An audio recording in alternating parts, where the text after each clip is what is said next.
My name is Jennifer Baker, and I'm an associate professor at the University of Copenhagen in Denmark. I'm here today on behalf of the Childhood Obesity Task Force, which is part of the European Association for the Study of Obesity. Realizing that childhood obesity is a serious problem worldwide and within Europe, we've put together a series of practical tips to help the primary care provider in the evaluation and treatment of these children. Within Europe, anywhere from 20 to 50% of children from the ages of 6 to 9 years are considered as overweight or obese. Far too many children are carrying excess weight, and this carries additional risks for their health in childhood and also into the future. Many of these children present with a serious number of comorbidities, and additionally they carry a risk for developing diseases such as type 2 diabetes and cardiovascular disease into adulthood. When children enter into the medical system, their first contact is typically with a primary care provider. As such, training for these providers is essential so that they can learn to identify and treat and motivate these children to achieve their target weights. So today, as part of the task force, we'll be taking you through some practical tips we've created. These will include tips for the physical assessment, nutritional assessment, physical activity and fitness assessments, as well as some motivational techniques that will help the primary care provider encourage and motivate these children and their families to achieve the target.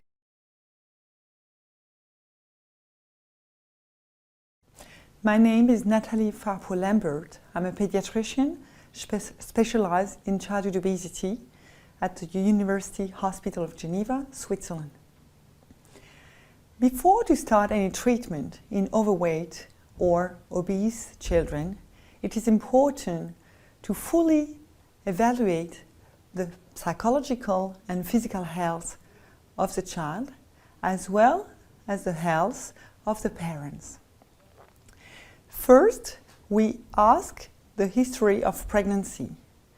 Did the mother suffer of any condition during pregnancy? We know that maternal obesity or excessive weight gain is associated with an increased risk of obesity in the child. So it's important to focus on the history of the mother. We also know that some complications, such as intrauterine growth retardation or macrosomia, are associated with childhood obesity. Finally, smoking has been established as a additional risk factors for obesity in children. We also ask if the child has been breastfed after birth and if it was exclusive or mixed. This might be a protective factor. It's important to evaluate whether the child had developed obesity early in life, especially before the age of 5 or later. We also try to discover whether there are triggering factors such as separation of the parents, divorce, abuse or neglect, or stress, which may be an important factor for the development of obesity. Then we also assess the presence of disease, injuries, use of medication during childhood. In teenagers, it's important to ask whether they smoke or they abuse from alcohol or drugs. It's important to talk to the adolescent alone without the presence of the parents. Finally, we know that children with obesity may have poor school performance and might also suffer from bullying at school. So that's an important factor to assess because it may contribute to social isolation, anxiety and depression. Psychological health is very important to assess. We know that children may suffer from the environment and suffer from peers and have developed psychological disorders. But we also know that some children might suffer from hyperactivity or attention deficit disorders, and it may be associated with obesity. So this is why it usually takes quite a long time to determine the presence of psychological disorders. We know that the family is important for the growth and development of the child, but also that obesity runs in its family as well as complication. So we ask the parents whether they suffer from obesity, from cardiovascular disease such as hypertension, dyslipidemia, or if in the family there is the presence of early cardiovascular event before the age of 55 in men or 65 in women. It's also important to assess the presence of type 2 diabetes or insulin resistance, as well as genetic syndromes. We know that obesity is associated with low socioeconomic status and with cultural background. This is why we assess the origin of the family, ethnicity, language spoken, as well as the level of education. It's important to know the type of work or if the parents are unemployed. Finally, the marital status, separation of the parents or divorce might have an effect on the growth and development of the child. So do not forget to evaluate the family situation. Also, determine whether the children suffer from cardiovascular or respiratory condition, whether they have difficulties in exercising at school or at home, if they feel dizzy during exercise, and as well as if they have any respiratory problem. It's quite common in obese children to suffer from sleep apnea. The parents noticed snoring or fatigue in the morning, lack of concentration at school, or poor school performance. The children may also present a problem of constipations, which is currently associated with obesity. In pubertal girls, we ask the age of the apparition of menstruation or menarche, or the presence of amenorrhea. Children with obesity may present complications such as type 1 diabetes. This is why we search for the presence of polyuria and polydipsia. Finally, we assess carefully the presence of pain in any articulation which may limit physical activity and have a negative effect on the I'm Maria Chassapidou. I'm Professor of Nutrition and Dietetics from Greece, and I'm a member of COTF, and I'm going to talk about the nutritional assessment of the obese child. The first goal of the proper nutrition of the obese child is to achieve a normal weight. At the same time, we have to develop healthy eating habits that will last a lifetime. So I would say that the first step in any successful nutritional counseling is a good assessment of food intake, of dietary intake. If we want to have a comprehensive dietary assessment, and this is better to be done by either a dietitian or a practitioner specialized in nutrition, this comprehensive dietary assessment should include a 24-hour dietary recall, as we said. That means what the child ate the previous day, and a food frequency questionnaire, or a detailed dietary history since the early life. And we also use food diaries, and this is 3 to 7 days food diaries. But this is a very time-consuming process. So I would say that there are a number of questions, simple questions, that could be asked by any practitioner and these are adequate for an initial overview of the nutritional habits of the child. These questions, points that could be raised, this question include, first of all, questions to identify the timing and the locations of meals. That means how many meals the child eats per day, and if there is snacking and what type of snacks he eats. If he is eating breakfast, what he's eating for the evening meal, and sometimes if he eats late at night.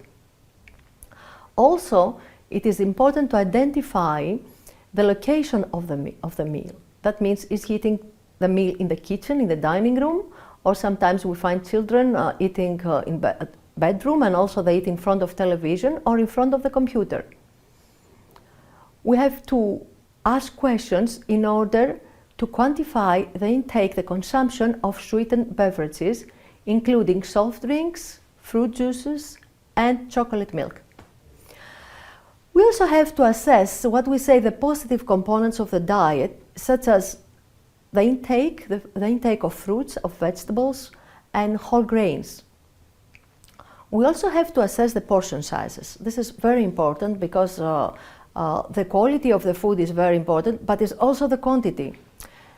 And sometimes it's an issue as well. We also have to compare the portions with the portions that the parents, the portion sizes of the parents, as well as the rest of the family. We have to find out what the child eats during the school time, and for the adolescents, it's important to find out what the adolescent eats when he's out of the house, out of home. Finally, we can conclude with some practical tips. First, we have to attempt to establish a steady schedule of meals with minimal snacking in between. And if there are snacks, for example, 1 or 2 max, these snacks should be either fruits or vegetables. They have to eat a meal in the kitchen or in the dining room, and never in front of television or computer. And family dinners are strongly recommended. Children should avoid any sweetened beverages. Water is the best for children. We have to promote the consumption of healthy foods. That means we have to promote the consumption of fruits and vegetables and whole grains. We have also to encourage the consumption of healthy foods like low fats and low fat foods, for example, lean meats and non-fried foods. I'm Paulina Nowicka from the Karolinska Institute in Sweden, and I'm family therapist and behavior scientist, and I work with obese children and adolescents. So I would like to talk a few minutes about motivation, how you can help to motivate the family and the child. And you can motivate by helping them to find realistic short-term goals. So how do you know that the goal is realistic? Well, a small step that the family can succeed with short-term is usually something that the family find feasible. And for some families, it can be keeping eye on portion sizes. For other families, it can be keeping eye on screen time. But to be absolutely sure, you can actually ask the family. You can say, well, all those things that we discussed today, what thing do you think will be easiest for you to change until we meet next time or in the near future? Another important point is that both you and the family agree upon realistic expectations. For the growing child who is mildly obese or overweight, we know that weight maintenance is sufficient to improve metabolic profile and well-being. On the other hand, large weight loss is usually followed by weight regain. Finally, the child cannot make the lifestyle changes without parental support, encouragement, and help. parents are the child's best role models and best teachers. And actually the lifestyle changes are not only beneficial for the child, but they are beneficial for the entire family. So you can ask the mother, what can you do to support and help the child? You can ask the father, you can ask brothers and sisters. And remember to remind the family that we are all quite pretty good in seeing what is not working, but we all can be a little better about seeing what is working and encouraging that. So what you focus on, the child will focus on.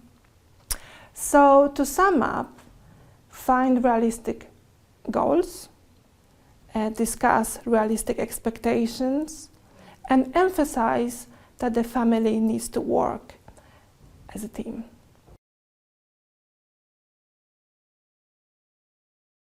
Hello, I'm Grace O'Malley from the Children's University Hospital in Temple Street in Dublin, and I work as a physiotherapist on the obesity management team. I'm also a member of the Childhood Obesity Task Force. Physical activity is one of the most crucial aspects to human behaviour. Learning to move marks some of the most important milestones in a child's life. So like a baby learns to start to hold their head up and lying in prone, learns to crawl, and then learns to start to walk. All of these efforts are to allow us to move around our environment. Physical activity is so important to us because it keeps us healthy. And physical activity, we know now, reduces our risk of chronic disease.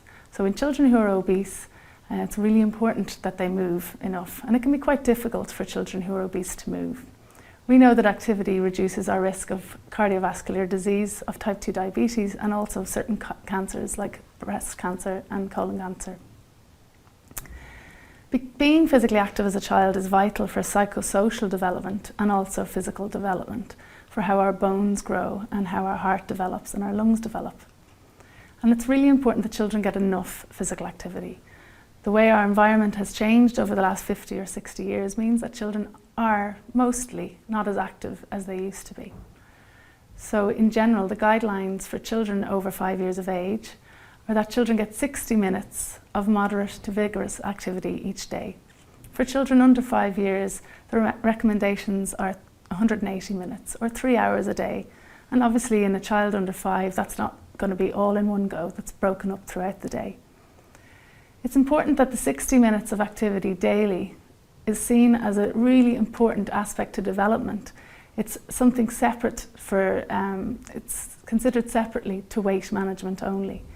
So that 60 minutes per day should be activity that makes the child breathe a bit faster, makes them go a little bit red and rosy-cheeked, and also makes it hard to have a full conversation. Then we know that that activity is intense enough.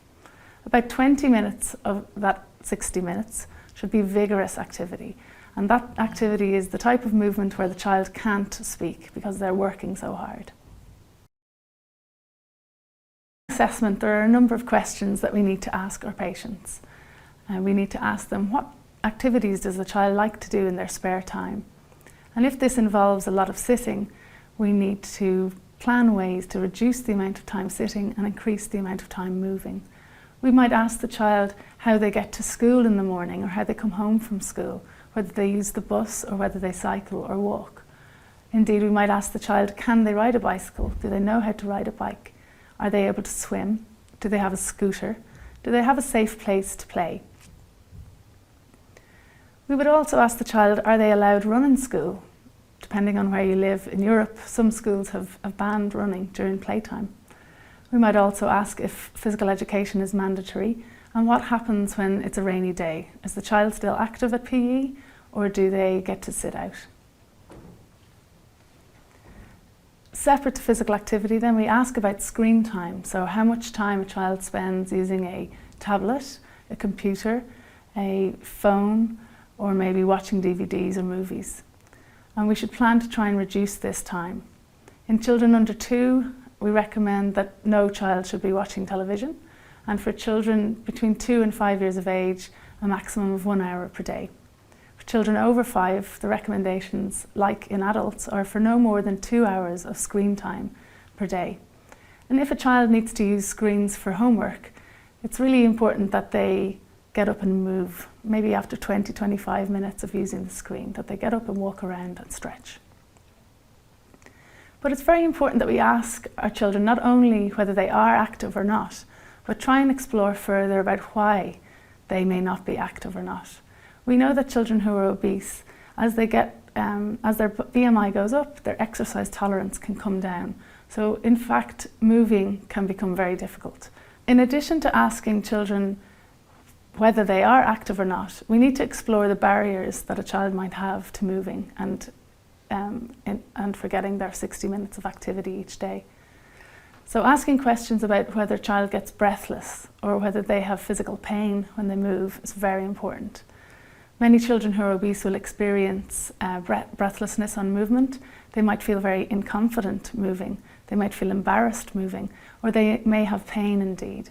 And we know from recent data that children who are obese tend to have less exercise tolerance, and that they also experience more hip pain, knee pain, foot pain, and that can have balance problems.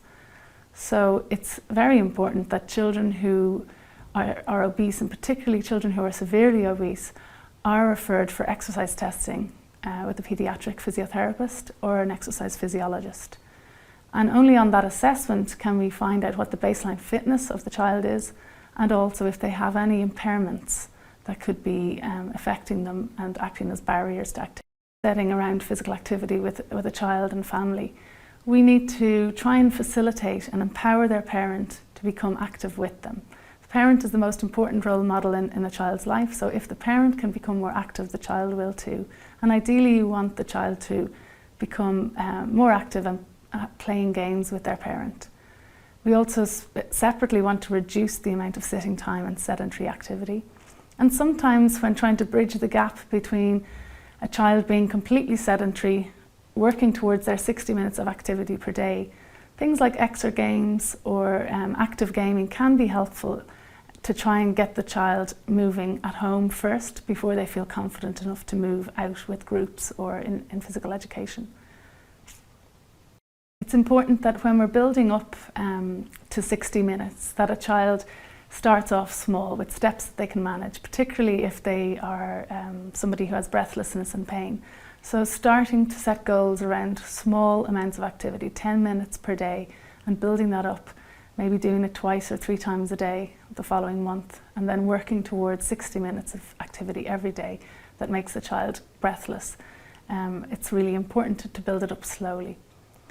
And the good thing about increasing activity also is that it'll improve sleep. So while you're trying to increase activity, minutes in activity, you're also improving hours of sleep and also reducing sedentary time.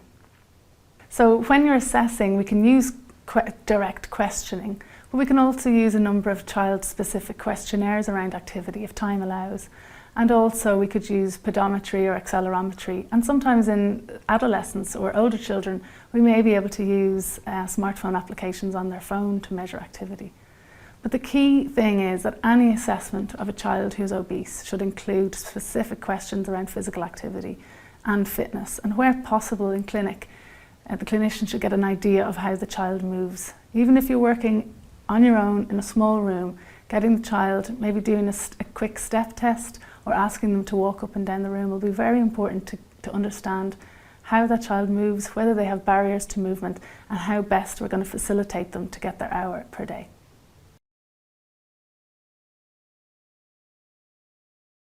The physical examination is all about seeing the child. It is really important to actually evaluate the degree of obesity. This is done immediately by measuring the height and the weight. The height and the weight is then calculated into body mass index, and then is then actually evaluated by a BMI chart, which is taking sex and age into consideration. Further, it is important to measure the waist circumference in order to measure the degree of abdominal obesity. During the physical exam, it is important to inspect the throat in order to see whether the tonsils or the adenoids might hinder respiration and thus resulting in sleep apnea. Also, it is really important to investigate the thorax. Scrotum mammae may be seen in a lot of patients, which is fat accumulation around the breasts. Also, one needs to auscultate the lungs in order to see if there's any asthma, or maybe in more severe cases, Pygmalion syndrome, which is alveolar hyperventilation. One also needs to auscultate the heart in order to find out if there's any pathological heart murmurs or heart sounds indicative of a limited action of motor due to heart failure. The abdomen needs to be inspected and evaluated. There might be tenderness and pains, maybe under the right upper quadrant due to liver steatosis, maybe in the epigastrium due to reflux esophagitis, or maybe more generally also in the right side due to gallstones as a more colic pains. The extremities needs to be evaluated whether to see there's any platfoot or foot or knee pains, but also to see if there's Blount syndrome. Blount syndrome is an angulation of the tibia due to the compression of the growth zone. Also, one needs to evaluate whether there is epiphysiolyse, which is a disintegration of the femur head. The skin needs to be evaluated because there might be striae, which are pale or pink discolorations of the skin. Also, one needs to rule out if there's any acanthosis nigricans, which is a hyperpigmented areas, also associated with hyperinsulinism. Lastly, in the skin, intratrigo, which is a reddish in the skin in where the body is actually moving, might be seen. The genitals needs to be evaluated in order to see whether growth and development, sexual development is developing accordingly to one another. Here it is also important to actually rule out whether there's any hirsutism or acne, which is sometimes seen in adolescent women where polycystic ovary syndrome might be seen. In general, it is important to rule out the height of the child and to see if there's any dysmorphism or any hypergonadism or any syndromes that might be related to obesity. At the end of the physical examination, it is really important to evaluate the degree of obesity and also the corresponding height and age. Because if the obese child is lower than expected in height, it might be suggestive of dysmorphism or hypergonadism or several syndromes associated with obesity. In the fasting condition, one needs to take fasting blood samples, which include hemoglobin in order to detect if there's any iron deficiency, but also a lipid profile where most often seen is a low HDL and a high triglycerides. But high LDL and VLDL is also often seen. The thyroid is needed to be inspected or to investigated by the TSH in order to rule out hypothyroidism. Also, it is important with the liver status in order to see if there might be any signs of steatohepatitis. Lastly, one needs to measure and investigate the glucose metabolism in order to see if there's any prediabetes or maybe overt type 2 diabetes. A fasting blood sugar and HbA1c as well as a serum fasting insulin is important here. If there's any case of prediabetes, one needs to make an oral glucose tolerance test. Further, one needs to investigate the blood pressure, which is taken after 5 minutes of rest in the sitting position. One should take 3 measurements of blood pressure, where the 2 last are taken for actually evaluation of the child. The blood pressure is taken by appropriate cuff size, which is taken after the measurement of the circumference of the upper arm to actually choose the right cuff size. The diastolic and the systolic blood pressures are then seen and compared with charts, appropriate charts for sex and height, in order to see if the blood pressure is elevated, as it often is in childhood obesity. Last, one needs to investigate the degree of body composition, which is done by DEXA or bioimpedance. This is especially important during control visits where one needs to see the development of the fat compartment and the muscle compartment in order to see how the weight loss has occurred. Sometimes it is mistakenly judged that people has regained weight where it actually is an appropriate body composition that has happened with an increased muscle mass and a relatively limited fat mass. Lastly, it is really important that clinicians appreciate how important it is to investigate the child appropriately in order to investigate the degree of obesity as well as obesity-related complications.